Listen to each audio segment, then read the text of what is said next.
Hello and welcome to my YouTube channel. As you already know that we had started a discussion on the plus 2 lecturer paper of sociology which was held previously by the JKPSC. So हमने उस पर एक discussion start किया था जो paper हुआ था plus 2 lecturer का जो पिछली बार आया था पेपर JKPSC की तरफ से। तो उस पर हमने जो डिस्कशन स्टार्ट किया था पार्ट 1 पार्ट 2 पार्ट 3 पार्ट 4 और आज हम पार्ट 5 को डिस्कस करेंगे और इसी के साथ हम आज इसको कंक्लूड भी करेंगे, पेपर को इसी के साथ आज हम ख़त्म भी करेंगे। ठीक है, तो बाकी पार्ट देखने से पहले आपको बाकी जो 4 पार्ट्स है वो इसी यूट्यूब चैनल पे अवेलेबल है। आप सीधे ये भी सर्च कर सकते हैं sociology previous paper by Adil sir sociology. यहाँ इसी यूट्यूब चैनल पे एक प्लेलिस्ट है जिसका नाम है free video lecture series for the plus 2 lecturer sociology. उस पर सारे पार्ट्स अवेलेबल है। ठीक है, लेकिन पेपर स्टार्ट करने से पहले कुछ जो इम्पोर्टेंट पॉइंट्स है, जो क्वायरीज आ रही है यूट्यूब पे, उसको हम डिस्कस करेंगे। ठीक है, उससे भी पहले एक ज़रूरी जो आपके लिए जो एक ज़रूरी बात है वो है इस चैनल को सब्सक्राइब कर दीजिए।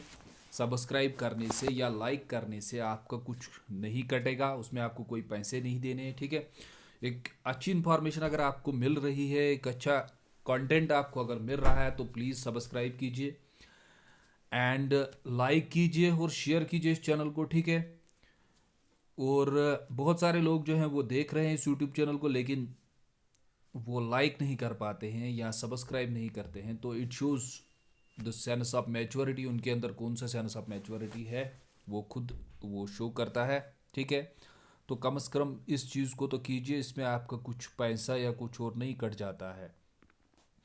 ठीक है, और उससे क्या होता है, अगर आप वो चीज़ें कर देंगे तो उससे ये चीज़ें होती है, एक मोटिवेशन मिलती है। जब आप लाइक करेंगे तो उससे आपका कुछ कटेगा नहीं, लेकिन एक मोटिवेशन होती है। ठीक है, तो उसके साथ साथ अगर कुछ पॉजिटिव कमेंट्स भी आप करेंगे तो उसमें भी आपका कुछ नहीं कटेगा। इनकरेज तो आप बहुत सारे करते हो लेकिन पॉजिटिव कमेंट्स भी कीजिए तो उससे एक इनक्रेजमेंट मिलता है। ठीक है, रेनफोर्समेंट होता है आपकी मोटिवेशन का, आपके लेक्चर्स का।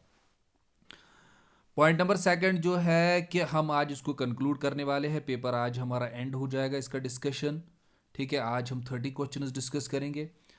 तो इस पेपर के लास्ट के 5 क्वेश्चन रह गए हैं। जो पेपर का लास्ट पेज था वो नहीं मिला हमें कल हमने लाइब्रेरी में उसको ढूंढा था 1-2 घंटे भी, लेकिन वो नहीं मिला, वो कट गया इस पेपर से, तो वो 5 क्वेश्चन रह जाएंगे। ठीक है, पॉइंट नंबर थर्ड ये है कि इसके बाद हम असिस्टेंट प्रोफेसर जो रिसेंटली असिस्टेंट प्रोफेसर जो रिक्रूटमेंट हुई थी सोशियोलॉजी की बाय JKPSC की तरफ से, ठीक है, तो उसका जो पेपर आया था वो हम इसके बाद डिस्कस करेंगे। क्यों वो डिस्कस हम क्यों करेंगे सर, उससे क्या होगा, वो इसलिए ज़रूरी है क्योंकि जो रिसेंट सिलेबस आया था सोशियोलॉजी का, मे बी प्लस 2 का सिलेबस वहाँ से भी बन सकता है। तो उससे पहले ही हम उस पेपर को भी डिस्कस करेंगे 1 बाय 1। ठीक है, तो उसको हम डिस्कस करेंगे कि उसमें हम देखेंगे उसकी एनालिसिस और उसकी डेप्थ कहाँ तक थी, वो पेपर कहाँ से आया था। ये हो गया point number second. Point number third ये है कि कुछ बच्चे जो पेड कोर्स के बारे में पूछ रहे हैं, तो अगर आप पेड कोर्स लेना चाहते हैं मेरा, ठीक है, तो उसके लिए मैंने आपको नंबर ऑलरेडी शेयर किया था 700664, ठीक है, 9060 पे आप मैसेज कीजिए और व्हाट्सएप कीजिए। वो आपको वहाँ लिंक अवेलेबल कर देंगे और लिंक पे आपको 1000 रुपया खाली फ़ी हमने रखा है।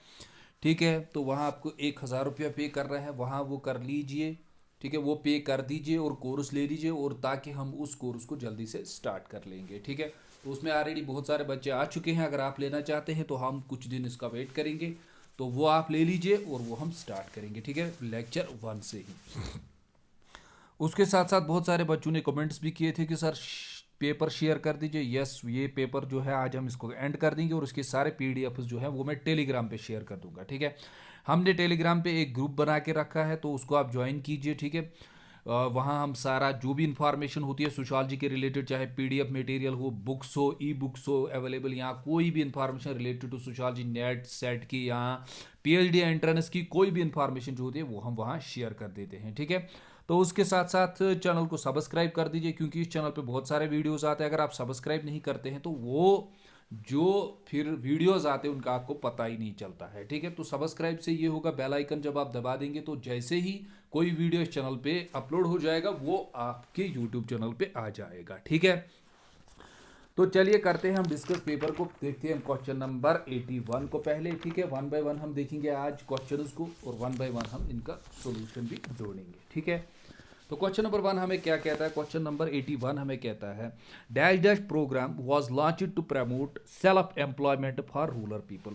डैश डैश हमें बता दीजिए कौन सा प्रोग्राम इनमें से जो था लॉन्च किया गया था गवर्नमेंट ऑफ इंडिया ने, किसके लिए, self employment for the rural poor, जो रूरल के लोग थे, गरीब लोग थे, उनके लिए सेल्फ एम्प्लॉयमेंट। देखिए इसमें दो आंसर्स आ जाएंगे, आप तो सीधे जाएंगे आरडीपी के साथ। ठीक है, इंटीग्रेटेड रूरल डेवलपमेंटल प्रोग्राम, लेकिन इसके साथ साथ ट्राइसम भी एक प्रोग्राम है। ठीक है, ट्राइसम एक प्रोग्राम है जो स्टार्ट हुआ था 1979, ये याद रखिएगा 1979, लेकिन उससे पहले आईआरडीपी स्टार्ट हुआ था 1978, उसके साथ साथ ही ट्राइसम आया था, इसको याद रखिएगा। ठीक है, नेक्स्ट में ये पॉसिबल आ सकता है ट्राइसम, तो ये पहले आया था, इसलिए हम जाएंगे पार्ट ए के साथ, IRDP integrated rural developmental programme.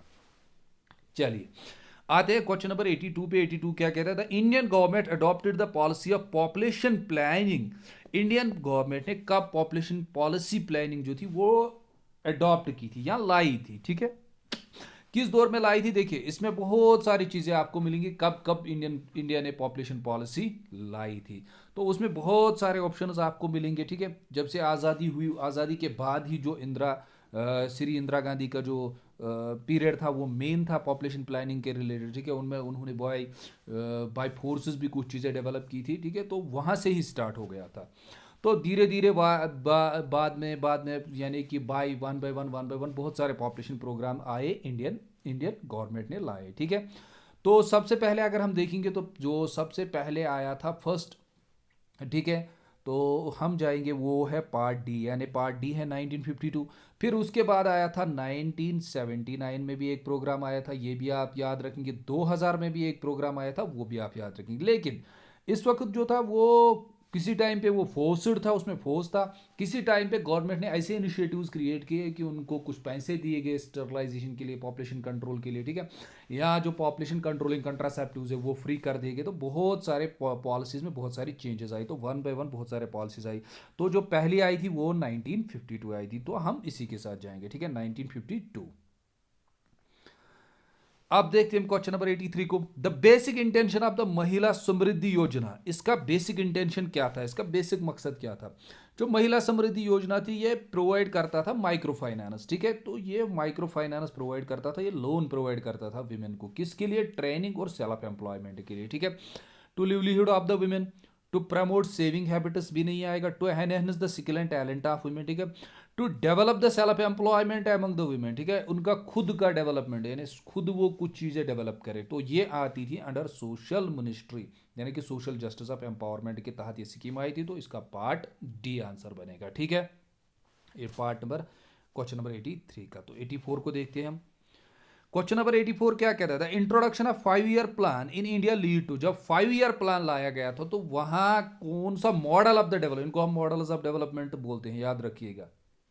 ठीक है, तो इनको मॉडल्स ऑफ डेवलपमेंट बोलते हैं। इंडिया ने कौन सा model of the development 5 year plan में इंट्रोड्यूस किया था। ठीक है, तो पहले अगर हम देखेंगे आज़ादी के बाद तो सोशलिस्ट प्लान के फेवर में नेहरू जी थे। ठीक है, तो कैपिटलिस्ट प्लान जो था वो उस वक्त यूएसए में चल रहा था, तो मिक्सड प्लान इंडिया ने दोनों को अडॉप्ट किया, ये रशिया में था और ये यूएसए में था। तो इंडिया ने यहाँ से भी कुछ चीज़ें ली और यहाँ से भी कुछ चीज़ें ली, और प्लस उन्होंने बनाया मिक्सड मॉडल। उन्होंने सोशलिस्ट चीज़ें भी कुछ ली, यानी कि welfare of the under privileged class, lovers class का वेलफेयर, और उसके साथ साथ जो कैपिटलिस्ट सिस्टम है यानी प्राइवेट प्रॉपर्टी का जो सिस्टम है वो भी उन्होंने अडॉप्ट किया। ठीक है, तो दोनों उसको हम बोलते हैं मिक्सड मॉडल। ठीक है, 84 का आंसर बनेगा पार्ट सी।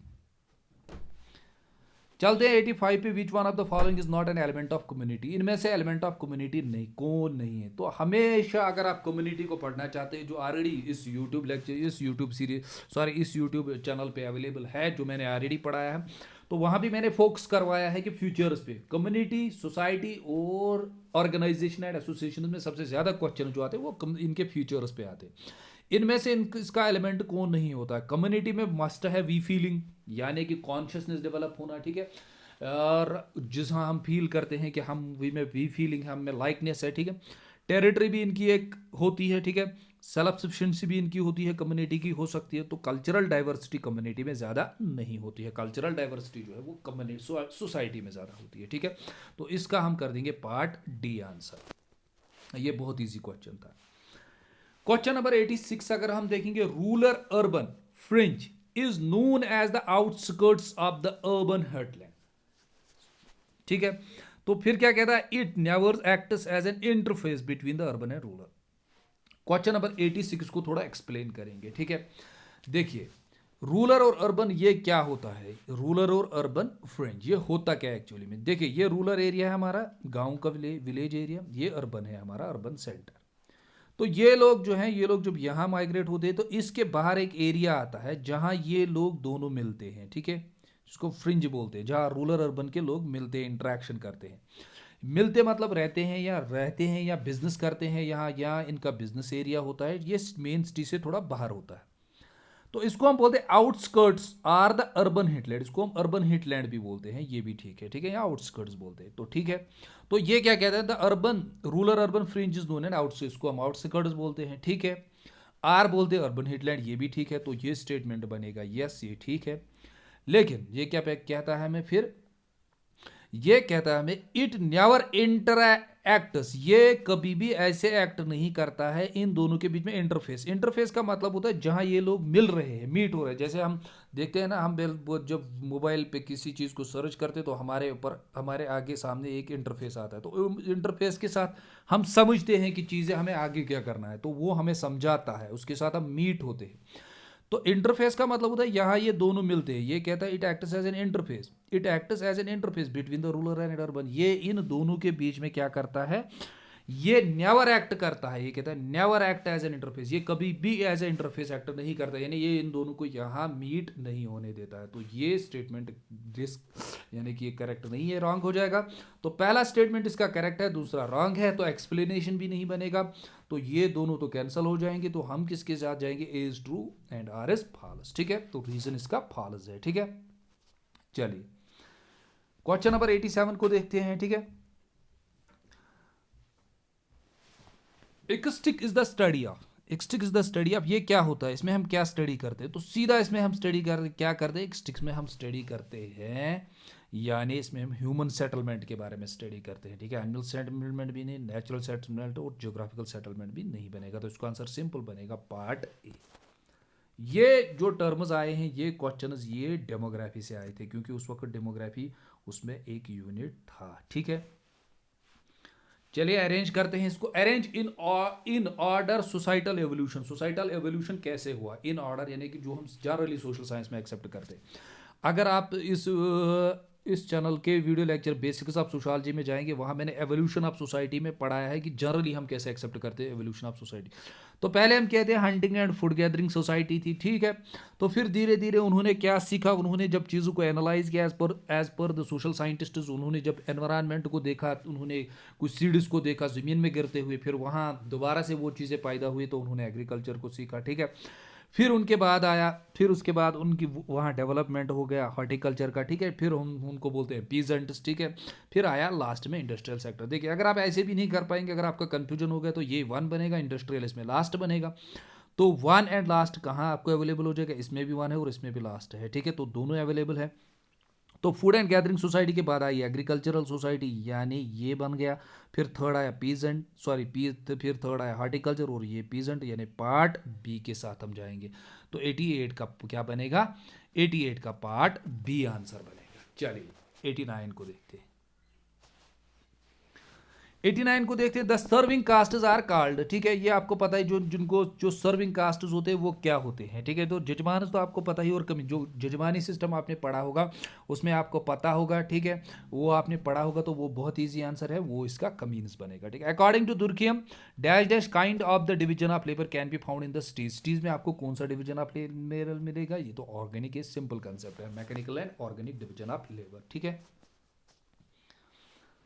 क्वेश्चन नंबर 91 को देखते हैं। सोशियोलॉजिस्ट्स, देखिए कैसे क्वेश्चन आते हैं। इंडियन सोशियोलॉजिस्ट्स के साथ साथ आपको पढ़ना है कि उन्होंने कहाँ कहाँ स्टडीज की है, ठीक है। तो क्वेश्चन नंबर 91 को देखते हैं। तो पहला एससी दुबे ने शंपित ने स्टडी की है। आंध्र बेटे उसको पता ही है, इसने कहा कि सिरपुरम, ठीक है। श्रीनिवासन रामपुर आपको पता ही है, ठीक है। और जो इसको इन्होंने रिमेंबर विलेज भी कहा है। और मजुमदार ने मोहान में स्टडी किया है। तो इसका पार्ट डी डायरेक्ट आंसर बनेगा, ठीक है।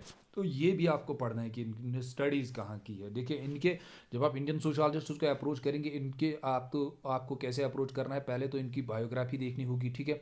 उसके साथ साथ इनके बुक्स इंपॉर्टेंट होते हैं, उसके बाद इनके कंसेप्ट को देखना। और कंसेप्ट में आपको याद रखना, अगर इन्होंने कास्ट स्टडी किया है, कहाँ स्टडी किया, किस एरिया में स्टडी किया, वो याद रखना है। किस विलेज में स्टडी किया है, किस कास्ट को स्टडी किया, ये इनके इंपॉर्टेंट कंसेप्ट होते हैं जहाँ से क्वेश्चन बनते हैं। मोस्टली वही से क्वेश्चन पूछे जाते हैं। फिर हमारा असर्शन एंड रीजन आ गया। Small in size intimate relationship, small size में होते हैं यानी कि छोटे होते हैं, ठीक है। उसके साथ साथ इंटीमेट रिलेशंस होते हैं यानी क्लोज रिलेशंस, प्राइमरी रिलेशंस होते हैं इनके। सोशल होमोजेनिटी होती है यानी सेम सेम दिखते हैं ये लोग, ठीक है। And informal mode of control, informal mode of control का मतलब क्या होता है कि यहाँ ज्यादा पुलिस कंट्रोल नहीं करता, गवर्नमेंट ज्यादा कंट्रोल नहीं, या norms values focus morals customer traditions beliefs ज्यादा कंट्रोल करते हैं, ठीक है। उसके साथ साथ are the characteristics of Indian villages, ये कैरेक्टरिस्टिक्स है इंडियन विलेजेस की। यस ये तो है कैरेक्टरिस्टिक्स, इसके अलावा भी है लेकिन ये भी है, ठीक है। ये यस के साथ है। Caste is inseparable from the caste identity, yes caste को आप अलग नहीं कर सकते कास्ट आइडेंटिटी। जैसे आपने किसी को कास्ट दे दिया, आपने किसी को बताया कि ये ओबीसी है, ठीक है, उसको उसी के साथ क्या मिलती है, उसको कास्ट आइडेंटिटी मिलती है। उसके साथ कास्ट पैट्रियाटिज्म, फिर वो अपने कास्ट के साथ मोहब्बत करता है, ठीक है, ये भी साथ है। और कास्टिज्म भी होता है कि ये कास्टिज्म मतलब होता है जब कास्ट को प्रैक्टिस किया जाता है, उसको हम बोलते हैं इज्म, ठीक है, किसी चीज को प्रैक्टिस करना है इज्म। तो कास्ट इज इनसेपरेबल, हाँ ये सेपरेबल नहीं हो सकता है किससे, from caste identity, caste patriotism and casteism से, ये ठीक है, ये भी ठीक है। तो दोनों स्टेटमेंट जो ठीक है, लेकिन ये कास्ट के बारे में बताता है, वो विलेजेस के बारे में बताता है। तो दोनों स्टेटमेंट जो है वो ठीक है, लेकिन एक करेक्ट एक्सप्लेनेशन नहीं है। तो अगर हम इसके साथ जाएंगे, both A and B are true but R is not the correct explanation of A, ठीक है। यहाँ कास्ट के बारे में, वहाँ विलेजेस के बारे में बात हो रही है, ठीक है। तो बोथ जो है वो ट्रू है, लेकिन करेक्ट एक्सप्लेनेशन इसकी नहीं है। चलिए क्वेश्चन नंबर 93 को देखते हैं। क्वेश्चन नंबर 93 कहता है हमें, epicanthic fold is a unique physical characteristics person among, कहां से, देखिए ये क्वेश्चन कहां से आया है। जब आप डाइवर्सिटी पढ़ते हैं ना, यूनिटी एंड डाइवर्सिटी, तो डाइवर्सिटी में आप कितने डाइवर्सिटीज पढ़ते हैं। डाइवर्सिटीज में आप पढ़ते हो पहले लिंग्विस्टिक डाइवर्सिटी, फिर पढ़ते हो आप रेशियल डाइवर्सिटी, फिर पढ़ते हो एथनिक डाइवर्सिटी, फिर पढ़ते हो रिलीजियस डाइवर्सिटी, ठीक है। तो कल्चरल बहुत सारे डाइवर्सिटी जो एग्जिस्ट कर। तो रेशियल डाइवर्सिटी में हम अलग अलग से पढ़ते हैं, अलग अलग से रेसेस जो इंडिया में जीबीएस गुहा ने कंसेप्ट दिया था, ठीक है। मोंगलाइज्ड, प्रोस्टाटोलिकस, इंडिया, इंडो आर्यंस, तो उनके बारे में अलग अलग फीचर्स, उनका जो फेस होता है वो अलग से होता है। जैसे साउथ इंडियंस थोड़ा बल्की होते हैं, ठीक है, नॉर्थ इंडियंस थोड़ा जो होते हैं वो उस टाइप के नहीं होते, वो लंबे होते हैं, नाक लंबी होती है, बाल अलग से होते हैं। तो वो रेशियल फीचर जो है, जो बीएस गुहा ने क्लासिफिकेशन दिया, वहां से क्वेश्चन आया है। देखिए कहाँ तक स्टडी करनी पड़ती। तो अब ये कहता है epicanthic fold is a unique physical character, ये एक यूनिक फिजिकल कैरेक्टर, लेकिन ये किन के अंदर होता है। लेकिन उससे पहले इपिकैंथिक फोल्ड होता क्या है, ये होता है जो आंख के ऊपर जो ये हमारा स्किन है ना, इसका जो आउटर है, ठीक है, जो ये आउटर है ना, जो दोनों ये ऊपर वाला और नीचे वाला है, जब ये मिल जाते तो इसका जो जहां ये मिल जाते तो इनकी जो ये लेयर होती है इसको हम बोलते हैं एपिथिक, ठीक है। लेकिन ये स्किन फोल्ड है, ठीक है। तो उस जो आंख है ना इस तरह से, सॉरी, तो आंख के बीच में जो हमारा रेटिना है, रेटिना के ऊपर जो बाहर वाला जो ये स्किन है, जो दो आपस में मिलते हैं, तो इसको बोलते हैं एपिथिक। तो ये एक यूनिक फीचर है।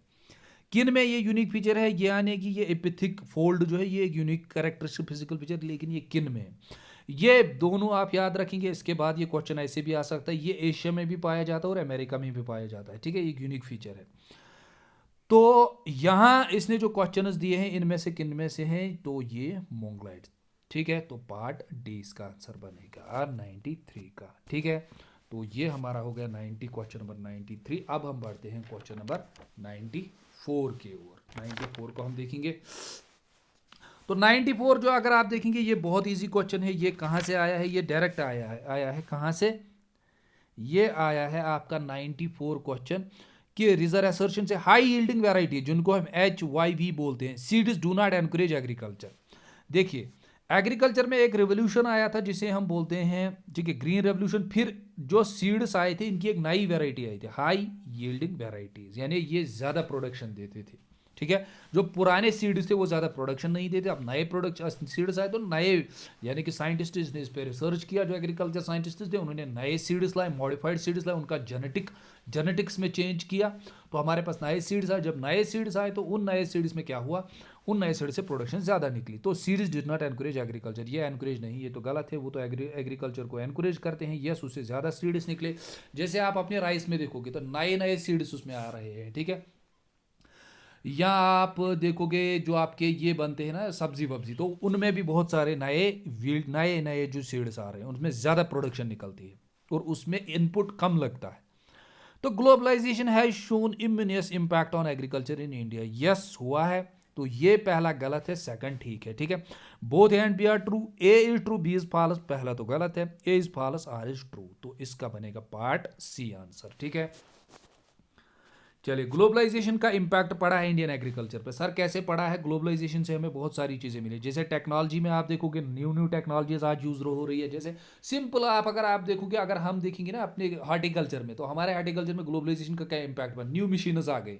जो काम अब तक लोग हाथ से करते थे वो आज मशीनों से हो रहा है। आज जैसे उस पर स्प्रे लगानी है तो न्यू मशीन आ रहे हैं उसके लिए। ठीक है, अब उसकी कोल्ड स्टोरेज करनी है तो उसमें भी मशीन आ रहा है, उस पर दवाई लगानी उसमें भी मशीन आ रहा है। ठीक है, उसमें फर्टिलाइजर ऐड करना है उसके लिए भी मशीन आ रहा है। तो ग्लोबलाइजेशन का बहुत इंपैक्ट पड़ रहा है। ठीक है, उसके साथ साथ ग्लोबल मार्केट खुल रहे हैं। जैसे इस साल यहाँ की जो सेब की प्रोडक्शन थी वो यूएई में गई। ठीक है, तो इंडिया ने उनको फॉरेन कंट्रीज में भी भेजा। ठीक है, तो इसका बहुत इंपैक्ट पड़ रहा है।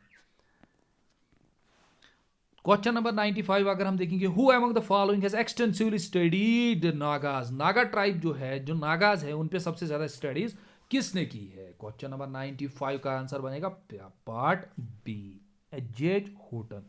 लेकिन क्वेश्चन नंबर 95 जो है ये एक्सेप्शन में है, इसको आप दोबारा से सर्च कर सकते हैं। मेरा इस पर अभी डाउट है, मैंने एच हूटन को कहा है, लेकिन इस पर आप खुद भी देख लीजिएगा। तो मैं इसमें क्लियर नहीं हूँ, मेरा इसमें डाउट है, आप इसको खुद भी चेक कर सकते हैं। ठीक है,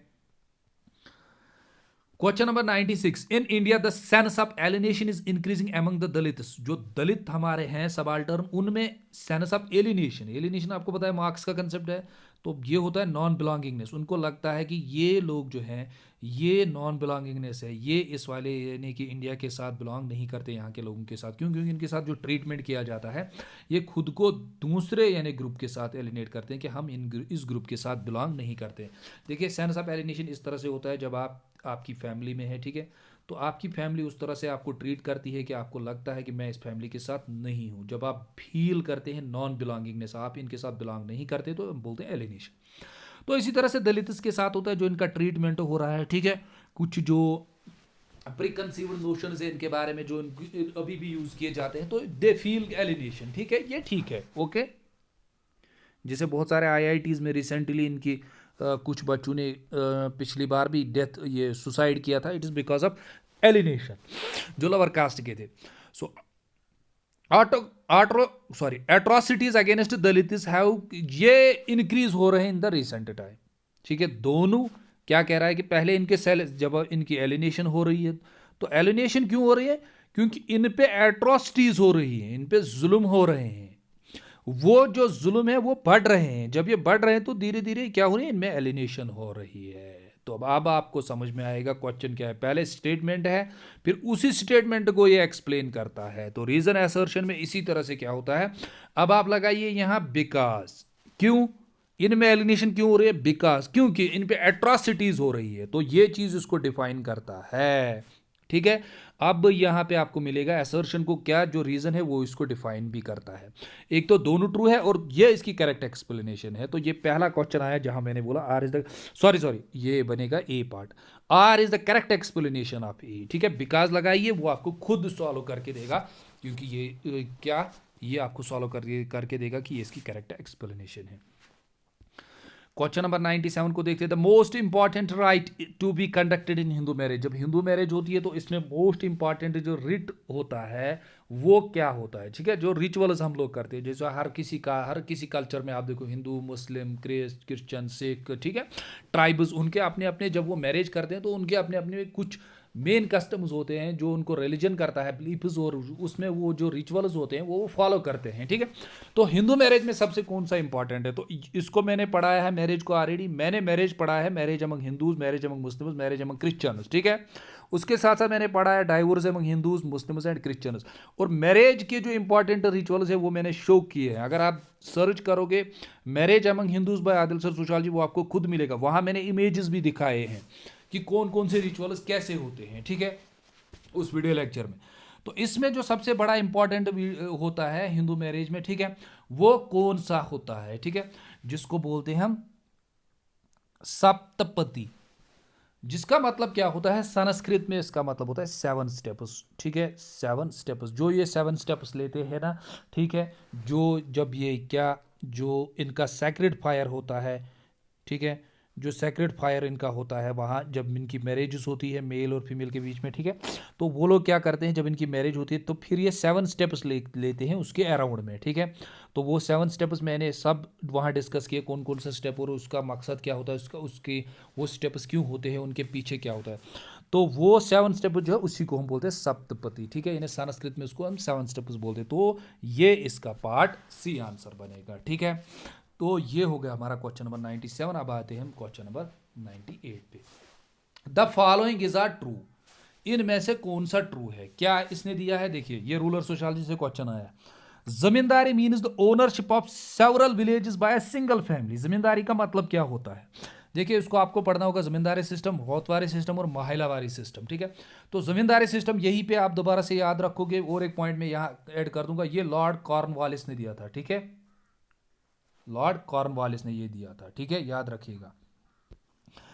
तो उसका मतलब क्या होता है, जमींदारी सिस्टम में क्या होता था, जमींदारी सिस्टम में जो ये लोग थे, ये लोग क्या करते थे, जो ब्रिटिशर्स थे, ये ब्रिटिशर्स ने यहाँ डेवलप किया था रेवेन्यू जमा करने के लिए, रेवेन्यू को कलेक्ट करने के लिए। इसमें क्या करते थे, इसमें एक आदमी को हेड बनाया जाता था, उसको बहुत सारे विलेजेस दिए जाते थे, उसको क्या बोला जाता था, आपको क्या करना है, आपको यहाँ से रेवेन्यू लेना है, और यहाँ से आप क्या करोगे, यहाँ से आप डायरेक्ट फिर किसको दोगे, ब्रिटिशर्स को रेवेन्यू दोगे, ठीक है। तो वो बहुत सारे एरियाज उसको दिए जाते थे कि आप इस जमीन को फिर क्या करोगे, इसको कंट्रोल करोगे। तो वही zamindari means the ownership of several villages by single, एक फैमिली होती थी, उसको हम जमींदार बोलते थे। तो वो कलेक्ट करता था रेवेन्यू और ब्रिटिशर उसके हवाले करता था। यस, ये ठीक है। सेकंड सिस्टम जो था वो था रोतवारी सिस्टम, ठीक है, means property right is held by the land holder. Ryotwari system में क्या होता था, रोतवारी सिस्टम आप याद रखेंगे ये मनरो ने दिया था, थॉमस मनरो, ये थॉमस मनरो ने दिया था। इसमें क्या करते थे, इसमें इन्होंने कहा नहीं हम जमींदारी सिस्टम में ये नहीं करेंगे, क्यों, क्योंकि उसमें उनको ब्रिटिशर्स को क्या प्रॉब्लम थी, जब ये जमींदार यहाँ से बहुत सारे गांवों से कलेक्ट लेता था तो ये क्या करता था, ये इसमें से आधा ही ब्रिटिशर्स को देता था, ठीक है, ये यहाँ ये ज़्यादा इनसे लेता था, इनको आधा देता था। तो ये बीच में अमीर यानी कि एक न्यू क्लास इमर्ज हुआ। फिर क्या किया थॉमस मनरो ने, उसने डायरेक्ट कहा हमें डायरेक्ट चाहिए, यानी कि जिनकी लैंड है, जिनको लैंड दी गई थी, जो लैंड होल्डर्स थे, ठीक है, तो उनको कहा जब आप लैंड पे प्रोडक्शन बनाओगे तो आप डायरेक्ट किसको दोगे, आप डायरेक्ट ब्रिटिशर्स को क्या दोगे, रेवेन्यू दोगे। तो ryotwari system property right is held by the land holder, ठीक है, तो प्रॉपर्टी राइट्स उसी के पास थे तो रेवेन्यू भी इसी को देना था, ठीक है, ये भी ठीक है। महलवारिस means the owner of the respective village. फिर आया लास्ट में मैकेंजी। मैकेंजी ने क्या किया, मैकेंजी ने कुछ हेडमैन बनाए, कोई विलेज है उसका एक हेडमैन बनाया, जैसे अभी हमारे नंबरदारी सिस्टम चल रहा है, तो एक हेडमैन बनेगा, इसको हेड बनाया, ये अपने गांव की जो जमीन है उतना वो रेवेन्यू जमा करेगा, फिर किसको देगा, फिर ये देगा ब्रिटिशर्स को। आया समझ, ये मैकेंजी ने दिया था ये सिस्टम। यानी कि महलवारी सिस्टम, महल जैसे हम बोलते हैं ना, ये एक महल है, यानी कि एक एरिया है, ठीक है। तो महलवारी सिस्टम जो था ये मैकेंजी ने दिया था। तो यहां क्या था, means the owner of the respective community, एक कम्युनिटी का जो हेड है वही देगा, यानी कि इस वाले कम्युनिटी का ये हेड है, ये देगा इसका रेवेन्यू, कोल किसको देगा, ब्रिटिशर्स को। तो ये भी ठीक है। तो तीनों के तीनों ठीक है। तो इसके साथ हम जाएंगे पार्ट डी के साथ, ऑल ऑफ द अबव। तो ये जो थे ये तीनों सिस्टम ब्रिटिशर्स ने डेवलप किए थे इंडिया में, ठीक है, जब वो यहाँ आए थे, किसके लिए, रेवेन्यू जमा करने के लिए। उसके बाद होता है the land holding size of the marginalised farmers, यानी सबसे छोटे जो फार्मर्स होते हैं उनके पास कितने, अगर एकर्स में होगा तो कितना लैंड उनके पास होना चाहिए, किसको हम बताएंगे कि ये छोटा है, ठीक है। तो अगर एकर्स में होगा तो 2.5 से कम अगर होगा तो वो मार्जिनल बनेगा, याद रखिएगा, ठीक है। अगर हेक्टर्स में होगा वो भी याद रखिए 0.54, अगर 0.4 से अलावा कम लेस है तो वो भी मार्जिनल बनेगा, किसमें, हेक्टर्स में, ठीक है। सबसे बड़ा फार्मर अगर हेक्टर्स में यानी 10 एकड़ से ज्यादा 10 हेक्टर्स के ज्यादा जिसके पास होगा वो बनेगा बिग फार्मर, और एकर्स में भी क्या होगा, अगर उसमें 10 एकड़ से ज्यादा होगा वो बनेगा बिग फार्मर, दोनों याद रखिएगा, ठीक है। तो मार्जिनलाइज्ड और बड़ा, ठीक है। फिर आता है क्वेश्चन नंबर 100, ठीक है। ये क्या कहता है, ये कहता है मैं from past last 2 decades the women empowerment is apparently visible. Yes, women empowerment हमें दिख रहा है, कहाँ से दिख रहा है, एजुकेशन में विमेन आ रहे हैं, प्रोफेसर्स बन रहे हैं, हम पढ़ रहे हैं, जैसे हम लोगों ने पढ़ा है। तो हमारी जो कश्मीर यूनिवर्सिटी में 2 रेस्पेक्टेड बड़े प्रोफेसर्स है वो भी विमेन है, ठीक है। उसके साथ साथ जो आपको हेल्थ सेक्टर, डॉक्टर्स है, उसके साथ साथ इंजीनियर्स हैं। हेल्थ सेक्टर में आप देखेंगे, एजुकेशन में देखेंगे, पॉलिटिकल सिस्टम में अगर आप देखेंगे तो पॉलिटिकल सिस्टम में भी जो है विमेन काफ़ी आगे आ रही है, ठीक है। तो हमें दिख रहा है इनका एम्पावरमेंट हो रहा है। लेकिन फिर क्या आता है हमें रीजन में, the 73rd constitutional amendment has been gradually empowering Indian rural women. तो जो 73rd कॉन्स्टिट्यूशनल अमेंडमेंट आया था इसकी वजह से क्या हुआ, इसकी वजह से एम्पावर हो गए रूरल वुमेन, तो उसकी वजह से सब वुमेन जो है वो एम्पावर हो गए, ठीक है। तो उसकी वजह से भी एम्पावरमेंट हुआ। अब हम बोलेंगे यहाँ बिकॉज, क्योंकि विमेन का एम्पावरमेंट जो वो 73rd कॉन्स्टिट्यूशनल अमेंडमेंट, इसी से खाली यही एक खाली फैक्टर नहीं है, इसमें बहुत सारी चीज़ें हैं, ठीक है। उसमें बहुत सारी चीज़ें, बहुत सारे फैक्टर्स हैं, बहुत सारे आर्टिकल्स हैं जिनकी वजह से विमेन एम्पावरमेंट हो रहा है, ये खाली नहीं है, ठीक है, ये एक फैक्टर है। तो दोनों ठीक है, लेकिन ये करेक्ट एक्सप्लेनेशन नहीं है किसकी, फर्स्ट की। तो मैं जाऊंगा यहाँ किसके साथ, चलिए, तो दोनों ठीक है, both A and B are true. अब अगर हमें यहाँ एक्सप्लेनेशन होती तो ये करेक्ट एक्सप्लेनेशन नहीं थी, वो भी याद रखिएगा, ठीक है। तो पार्ट ए के साथ हम जाएंगे 100 में, ठीक है, दोनों ट्रू है।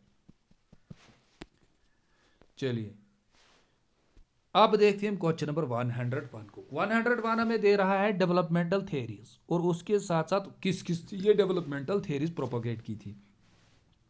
वर्ल्ड सिस्टम थ्योरी आपको वेलरस्टेन को पढ़ना होगा, वेलरस्टेन को आपको याद रखना होगा। इसने मार्क्सिस्ट अप्रोच किया था वर्ल्ड सिस्टम को समझने में। इसने पेरिफियल, सेमी पेरिफियल और कोर नेशंस का कंसेप्ट दिया कि जो बड़े नेशंस हैं, कोर नेशन, जो डेवलप्ड नेशंस हैं, वो क्या करते हैं, वो आज भी सरप्लस कहाँ से कमा रहे हैं, वो आज भी अंडर डेवलप्ड नेशन से सरप्लस उनका जाता है, ठीक है, थ्रू टेक्नोलॉजी, थ्रू लेबर। आज भी वो लोग एक्सप्लॉइट करते हैं, कहाँ, घर में बैठ के अंडर डेवलप्ड कंट्रीज को, ठीक है। थ्रू वर्ल्ड सिस्टम जो ग्लोबलाइजेशन का कंसेप्ट आया उसकी वजह से अब वो घर में बैठ के ही क्या कर रहे हैं, घर में बैठ के ही वो थर्ड वर्ल्ड कंट्रीज को एक्सप्लॉइट करते हैं, उनके रिसोर्सेज को, उनके लेबर्स को, ठीक है। जैसे हम पहले बोलते थे ना कॉलोनियलिज्म, वो आते थे सीधा कंट्री में एक्सप्लॉइट करने के लिए, तो उसमें वेलरस्टेन कहते हैं ये आज भी एक्सप्लॉइट करते हैं थ्रू ग्लोबलाइजेशन, ठीक है, थ्रू वर्ल्ड सिस्टम। तो वर्ल्ड सिस्टम सीधा बनेगा वेलरस्टेन का, ठीक है। उसके बाद अंडर डेवलपमेंट जो ये समीर अमीन का कंसेप्ट है, वो लिबरल हम रखते हैं वेबर को, और सेंटर पेरिफेरी थ्योरी है वो एंड्रे फ्रैंक की है। तो इसमें क्या बनेगा, हम पहले के साथ जाएंगे, ठीक है। तो पहला हमारा आएगा वेलरस्टेन, नंबर 1 का 1 आ गया, यहाँ हमारे 2 आ गई। सेकंड हमारा आ गया मैक्स वेबर, सेकंड में हम देखेंगे थर्ड, तो यहाँ आ गया थर्ड, तो इसमें कंफ्यूजन फिर से आ गया, 2 थर्ड हमारे पास 2 आ गए। थर्ड हमारे अंडर डेवलप्ड आ गए, वो आ गए समीर अमीन, यानी थर्ड का बनेगा सेकंड, तो थर्ड का सेकंड बनेगा, दोबारा से कंफ्यूजन, तो ये यहाँ क्लियर हो जाएगा। फोर्थ का फोर्थ बनेगा, तो फोर्थ का हमारा कहाँ आएगा, फोर्थ का यहाँ आएगा। तो हम किसके साथ जाएंगे, पार्ट सी के साथ जाएंगे, 101 का पार्ट सी आंसर बनेगा, ठीक है। चलिए अब देखते हैं assertion reason. Sociologists believe that gender is a social construction. Yes, हम कहते ही हैं कि जेंडर जो है ये बायोलॉजिकल नहीं है, ये सोशल है, ये समाज आपको बनाता है, समाज आपको ये चीज़ें देता है, this is male world and this is female world. आपको इस तरह से बिहेव करना है और आपको इस तरह से बिहेव करना है, ठीक है।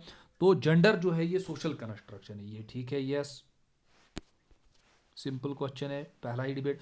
Sociologist is also believe that sex is a social construction, तो सेक्स जो है ये सोशल कंस्ट्रक्शन नहीं है, sex is a biological construction, biology की तरफ से आपको बाय बर्थ मिलती है ये चीजें, ठीक है। तो A is true and R is false, ठीक है, ए इज ट्रू कहाँ है, both are false, both are true, इसकी दोनों गलत है। सो ए जो है वो हमारा ट्रू है और आर इसका फॉल्स है, तो पार्ट सी इसका आंसर बनेगा, ठीक है। चलिए फिर आता है हमारा क्वेश्चन, फेमिनिज्म फंडामेंटली फॉलोज। देखिए फेमिनिज्म से ऑलमोस्ट इस पेपर में 20 क्वेश्चन आए, ऑलमोस्ट 50 से 20 क्वेश्चन आए।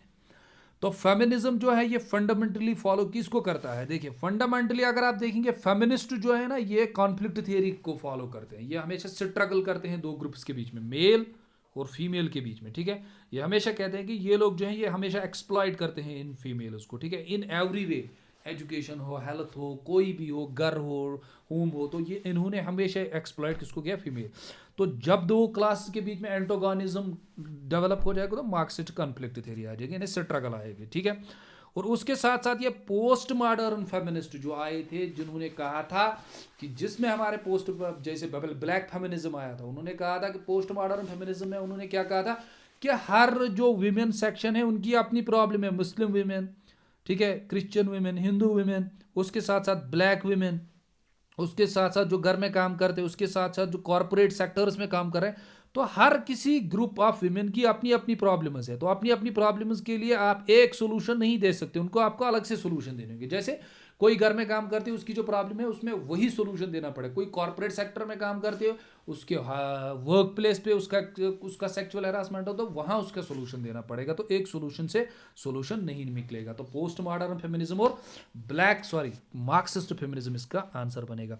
स्ट्रक्चरल फेमिनिज्म, स्ट्रक्चरल फंक्शनलिज्म अगर आप लोगे तो फंक्शनलिज्म कहता ही है कि हर कोई चीज जो सोसाइटी में है वो फंक्शनल है, वो ऑर्डर में है, उसको घबराए उसमें कोई प्रॉब्लम करने की जरूरत नहीं है। जैसे आपने पढ़ा होगा, जैसे आर के मर्टन ने कहा था ना कि जो फीमेल्स है प्रेसिव रोल करती है, ठीक है, सोशलाइज करती है बच्चों को, अगर ये नहीं करेंगे तो उससे प्रॉब्लम होगा। तो सिंबॉलिक इंटरेक्शनिज्म भी वही, यानी कि इंटरेक्शन से होते हैं, तो इनके साथ इनका कोई लेना देना नहीं है, तो दोनों बनेंगे फर्स्ट एंड फोर्थ, तो first and fourth part C इसका आंसर बनेगा।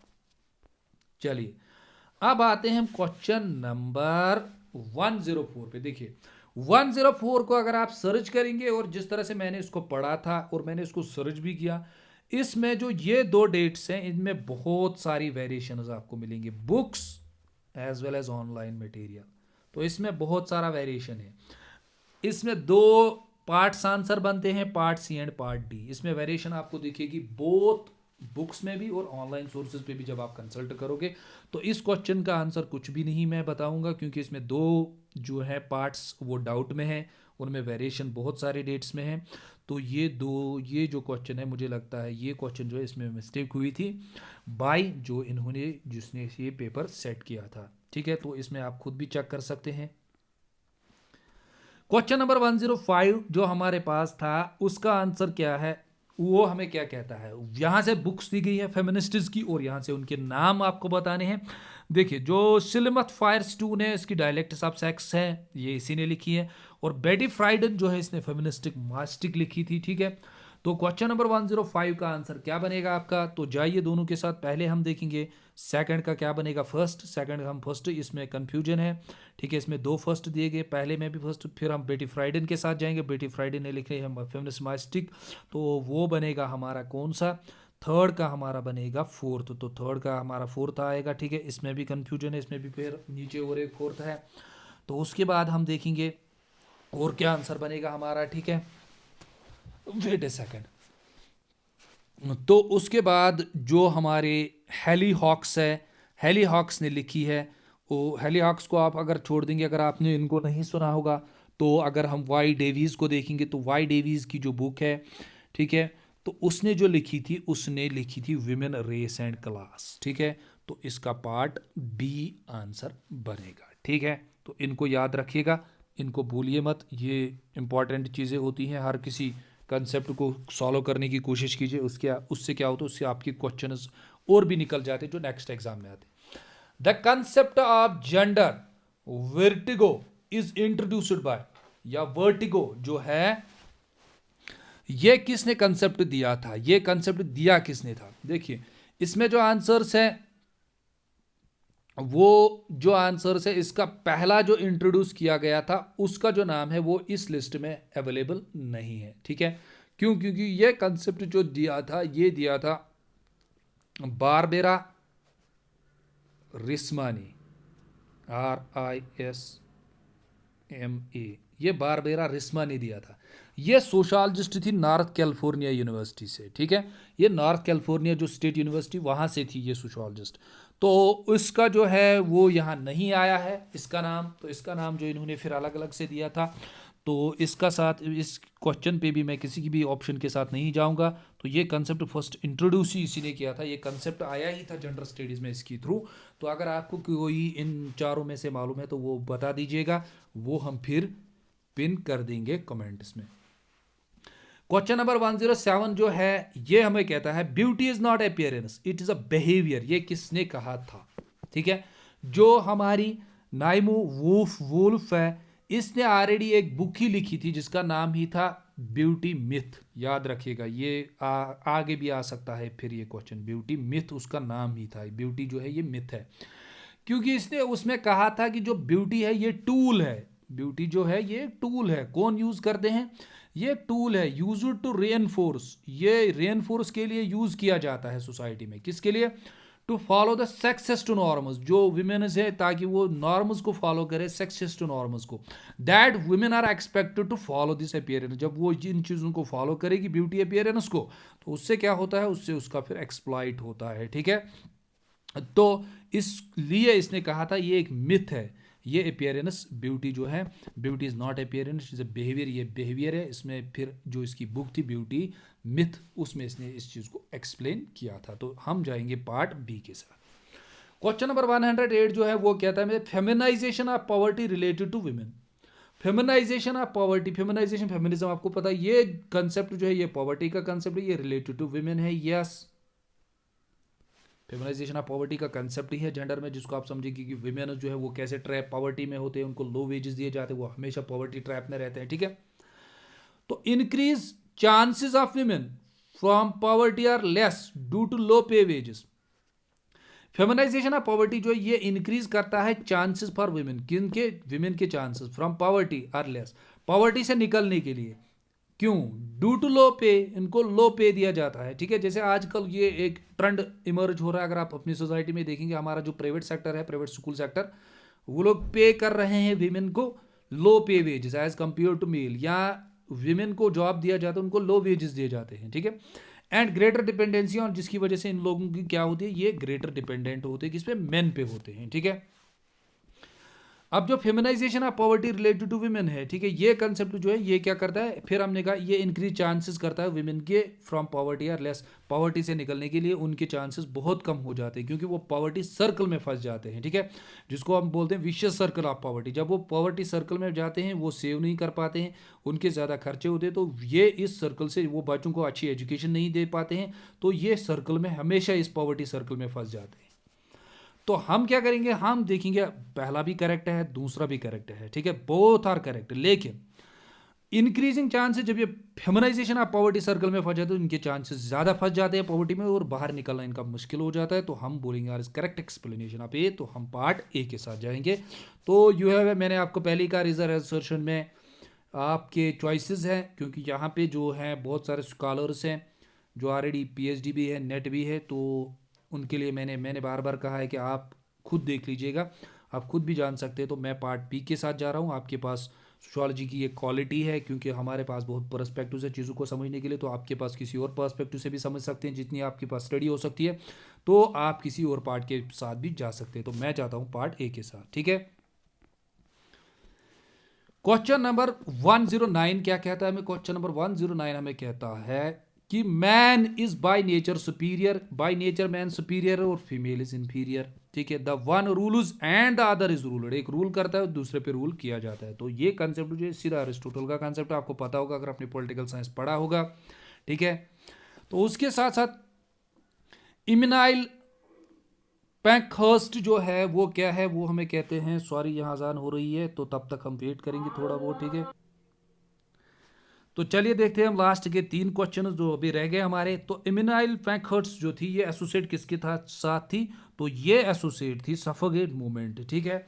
तो ये सिंपल क्वेश्चन आया था। इसके बाद जो क्वेश्चन नंबर 111 है, अ विंडिकेशन ऑफ वुमेन राइट्स, जो किसने दी है, ये भी आया है फेमिनिज्म से। ये दोनों के ऊपर क्वेश्चन आए हैं, ठीक है। तो सॉरी जेंडर से आए थे, तो आप देख सकते हैं जेंडर से कितने क्वेश्चन आए थे। अब vindication of the women rights ये किसने दी थी, ये आपको पता है, ये मैरी वोल्स्टोनक्राफ्ट ने दिया था, ठीक है। तो 111 का पार्ट डी आपका आंसर बनेगा। अब हम देखते हैं 112 को। 112 हमें क्या कह रहा है, इकोलॉजिकल मॉडर्नाइजेशन जो है ये argues that economy benefits from moving towards environmentalism, ठीक है। तो इकोलॉजी पहले होता क्या है, आपको पता ही है इकोलॉजी क्या मतलब क्या होता है। ये जब हम स्टडी करते हैं रिलेशनशिप बिटवीन लिविंग ऑर्गेनिज्म और उसके एनवायरनमेंट के बारे में, ठीक है। तो इसको हम क्या बोलते हैं, इसको हम बोलते हैं इकोलॉजी, इसका एनवायरनमेंट के बारे में जब हम इनकी रिलेशनशिप स्टडी करते हैं एनवायरनमेंट। तो मॉडर्नाइजेशन आपको पता ही है, मॉडर्नाइजेशन क्या होता है, इकोलॉजिकल मॉडर्नाइजेशन। लेकिन अब देखिए यहाँ कंसेप्ट, इकोलॉजिकल मॉडर्नाइजेशन का मतलब जब हम स्टडी करते हैं एक इंडिविजुअल और उसके एनवायरनमेंट के, एक लिविंग ऑर्गेनिज्म और उसका एनवायरनमेंट, एक मॉडर्न इकोलॉजी जो इकोलॉजिकल मॉडर्नाइजेशन हुई है, ये हमें आर्ग्यू करती है that economy benefits from moving towards environmentalism. Environmentalism का मतलब क्या होता है, एनवायरमेंटलिज्म हम कैसे किसे कहते हैं, ठीक है। जब हम प्रिजर्व करते हैं चीज़ों को, ठीक है, रेस्टोरेशन करते हैं, ठीक है। जैसे हमने किसी जगह क्या किया, हमने किसी जगह हाथी को पकड़ा, फिर हमने उसके लिए एक नई जेल बनाई, हमने उसको दोबारा से रेस्टोर किया, दोबारा से प्रिजर्व किया, एनवायरनमेंट को बचाया। या किसी जगह किसी चीज़ की डैमेज हो रहा है, उसको प्रिजर्व किया, उसको रेस्टोरेट किया, तो उसको हम क्या बोलते हैं। फिर हम क्या करते हैं, जब उनका हम नया हैबिटेट नए तरीके से कंजर्व करते हैं, नए रेस्टोर करते हैं, तो फिर वो एज ए टूरिज्म डेवलप हो जाता है। तो उससे हमारा क्या होता है, इकोनॉमिक बेनिफिट्स हो जाते हैं, ठीक है।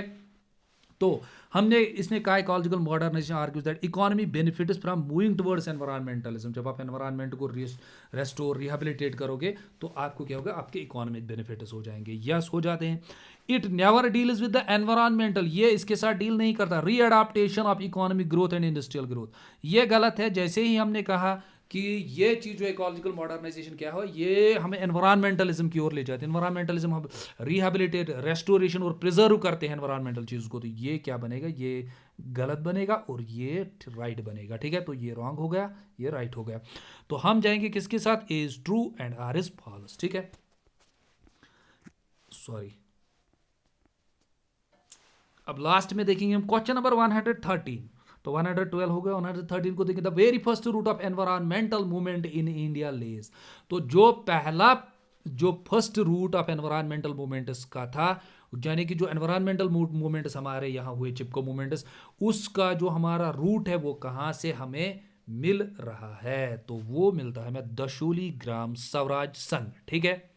उसके बाद question number 114, Appiko movement took place in, Appiko movement took place in, आपको पता है ये एक ही जगह हुआ था, कर्नाटका, लेकिन बहुत सारे फिर जो हमारे वेस्टर्न घाट्स है उन सब एरियाज़ में ये धीरे धीरे फैला, क्योंकि वेस्टर्न घाट्स में बहुत सारा एक्सप्लॉइट हो रहा था, तो उससे वहाँ की इकोनॉमी पे इम्पैक्ट हो रहा था।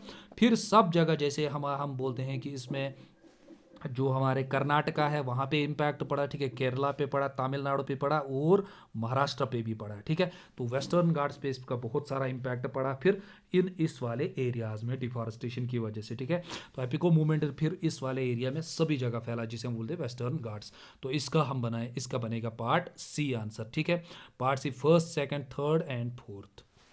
लास्ट वाला जो हमारा क्वेश्चन है वो है हमारा इंडियन काउंसिल ऑफ फॉरेस्ट्री जो है उसका जो रिसर्च एंड एजुकेशनल ICFRE है वो लोकेटेड कहाँ है, वो देहरादून में लोकेटेड है, ठीक है, उत्तराखंड देहरादून में, ठीक है।